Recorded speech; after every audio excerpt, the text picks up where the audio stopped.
आइए जानते हैं आज की कुछ अंतर्राष्ट्रीय खबरों को। पहले एक नजर आज की हेडलाइंस पर। बांग्लादेश में मंदिरों पर प्लानिंग से हमला, 4 घंटे तक चला उपद्रव। जम्मू कश्मीर पुंछ में 60 घंटे के अंदर सुरक्षा बलों पर दूसरा आतंकी हमला, जेसीओ समेत 2 शहीद। अरब सागर में बना कम दबाव का क्षेत्र, दक्षिणी राज्यों में भारी बारिश के आसार। वैश्विक भूखमरी सूचकांक में 101वें नंबर पर फिसला भारत, बांग्लादेश और पाक भी हैं आगे। बिजली कंपनियों के साथ बैठक में सरकार की चेतावनी, महंगे कोयले का बहाना मंजूर नहीं।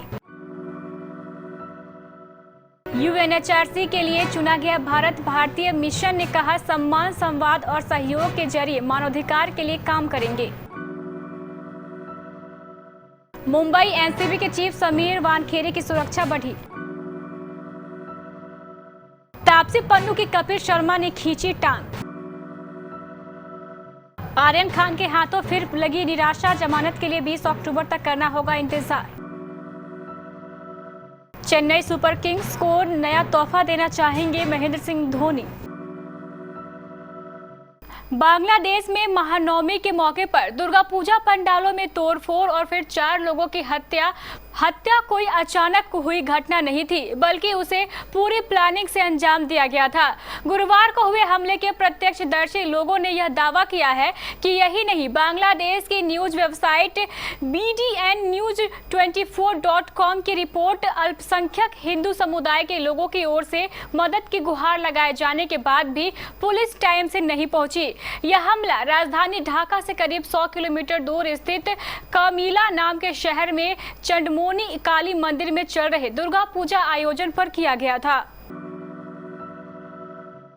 पुंछ जिले में 60 घंटे के भीतर रविवार की शाम आतंकियों ने सुरक्षा बलों पर दूसरा बड़ा हमला किया है, जिसमें सेना के एक जेसीओ समेत 2 जवान शहीद हो गए। सेना के सूबेदार और सिपाही हमले में गंभीर रूप से जख्मी हो गए, जिन्होंने बाद में दम तोड़ दिया। 2 अन्य जवानों के घायल होने की सूचना है। हालांकि सैन्य प्रवक्ता का कहना है कि 2 जवान गंभीर रूप से जख्मी हुए हैं।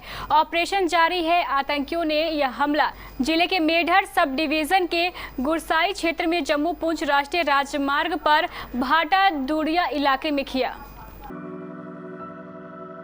केरल के कई इलाकों में भारी बारिश हो रही है। यहाँ के 6 उत्तरी जिले में ऑरेंज अलर्ट जारी है। मौसम विभाग के अनुसार यहाँ 16 अक्टूबर तक बारिश होने के आसार है। दरअसल मौसम विभाग का कहना है कि लक्षद्वीप एरिया में अरब सागर में कम दबाव का क्षेत्र बनने से केरल के कई इलाकों समेत दक्षिणी राज्यों में गुरुवार से शुरू बारिश शुक्रवार और शनिवार को भी जारी रहेगी।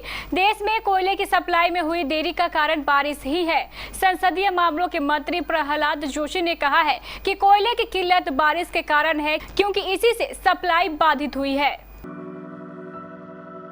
वैश्विक भूखमरी सूचकांक 2021 ने भारत को 116 देशों में से 101वां स्थान दिया है। 2020 में भारत 107 देशों में 94 स्थान पर था। 2021 की रैंकिंग के अनुसार पाकिस्तान, बांग्लादेश और नेपाल ने भारत से बेहतर प्रदर्शन किया है। सहायता कार्यों से जुड़ी आयरलैंड की एजेंसी कंसर्न वर्ल्ड वाइज और जर्मनी का संगठन वेल्ट हंगर हिल्फ की ओर से संयुक्त रूप से तैयार की गई रिपोर्ट में भारत में भूख के स्तर को चिंताजनक बताया गया है। एक तरफ देश के दर्जनों पावर प्लांट के समक्ष कोयले का संकट है और सरकार किसी तरह से उन्हें कोयले की आपूर्ति करने में जुटी हुई है। दूसरी तरफ आयातित कोयले से चलने वाले कुछ पावर प्लांट 1 महीने का स्टॉक होने के बावजूद पर्याप्त बिजली नहीं बना रहे हैं। कारण यह है कि महंगे आयातित कोयले से लागत कई गुना बढ़ गई है। बढ़ती कीमतों पर वे बिजली बेचने की स्थिति में नहीं है। इस बात का पता लगने के बाद केंद्र सरकार ने इन बिजली प्लांट को सख्त चेतावनी दी है कि उन्हें हर कीमत पर कोयले की उपलब्धता बढ़ानी होगी और प्लांट भी चलाना होगा। भारत को छठी बार संयुक्त राष्ट्र मानवाधिकार परिषद यानी UNHRC की सदस्यता के लिए चुना गया है। भारत का कार्यकाल 2022 में शुरू होगा। भारत का चुनाव गुप्त मतदान के जरिए हुआ। इसमें भारत ने भारी बहुमत हासिल की। इसके बाद संयुक्त राष्ट्र में भारतीय मिशन ने सम्मान, संवाद और सहयोग के जरिए मानवाधिकारों के प्रचार और संरक्षण के लिए काम करते रहने की बात कही। संयुक्त राष्ट्र में भारत के अस्थायी मिशन ने ट्वीट किया, भारत भारी बहुमत के साथ UNHRC में अपने छठे कार्यकाल के लिए फिर से निर्वाचित हुआ। भारत में भरोसा जताने के लिए संयुक्त राष्ट्र के सदस्यों का हार्दिक आभार। एनसीबी के जोनल डायरेक्टर समीर वानखेड़े की सुरक्षा में इजाफा किया गया है। पिछले दिनों उन्होंने आरोप लगाया था कि 2 पुलिसकर्मियों और कुछ अज्ञात लोग उनका पीछा कर रहे हैं। ऐसे में उनकी सुरक्षा को बढ़ाते हुए कई नए जवानों की तैनाती की गई है। साथ ही सुरक्षा के लिहाज से उनके आधिकारिक गाड़ी को भी बदल दिया गया है। बताते चले कि समीर वानखेड़े एक क्रूज शिप पर छापा मारने के बाद इन दिनों खबरों में है। इस छापेमारी के दौरान सुपरस्टार शाहरुख खान के बेटे आर्यन खान को ड्रग्स के मामले में गिरफ्तार किया गया था। बॉलीवुड एक्ट्रेस तापसी पन्नू फिल्म रश्मि रॉकेट के प्रमोशन में व्यस्त है। सोशल मीडिया पर actress behind the scenes videos post करती नजर आ रही है।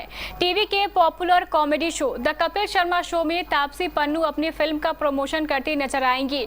वह बतौर स्पेशल गेस्ट शो का हिस्सा होंगी। सोनी एंटरटेनमेंट टेलीविजन ने इंस्टाग्राम पर एक लेटेस्ट वीडियो शेयर किया जिसमें तापसी पन्नू से कपिल शर्मा मजाक करते हुए नजर आ रहे हैं। तापसी को छेड़ते हुए कपिल पूछते हैं, तापसी ने काफी सारी फिल्में की है जिनमें वह एथलीट बनी है। सूरमा और मनमर्जिया में उन्होंने हॉकी खेली। 60 की आंख में इन्होंने राइफल शूटिंग की और आने वाली फिल्म इनकी क्रिकेट के ऊपर है। और अब जो फिल्म है उसमें वह एथलीट बनी है। तो अपने एक्टिंग का कोर्स किया है या फिर PT उषा का कोर्स किया है। बॉलीवुड सुपरस्टार शाहरुख खान के बेटे आर्यन खान को भी जेल में ही रहना पड़ेगा। दरअसल मुंबई सेशन कोर्ट ने आर्यन खान की जमानत याचिका पर आगामी 20 अक्टूबर तक के लिए आदेश सुरक्षित रख लिया है। अब आर्यन खान को अपनी जमानत के लिए 20 अक्टूबर तक के लिए इंतजार करना होगा। कोर्ट में गुरुवार को हुई सुनवाई में आर्यन खान की ओर से कोर्ट में वकील अमित देसाई और सतीश मान शिंदे पैरवी की, जबकि एनसीबी की तरफ से ASG Anil Singh, special public prosecutor Advait Sethna और AM चिमलाकर मौजूद थे।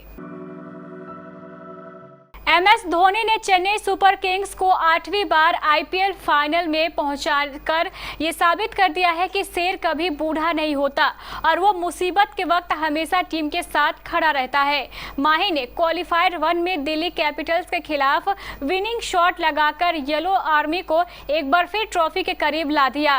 15 अक्टूबर यानी आज MS धोनी की कोशिश होगी कि वो चेन्नई सुपर किंग्स को 4थी बार IPL चैंपियन बनाए। रिटायरमेंट से पहले माही अपनी टीम को ये नायाब तोहफा जरूर देना चाहेंगे।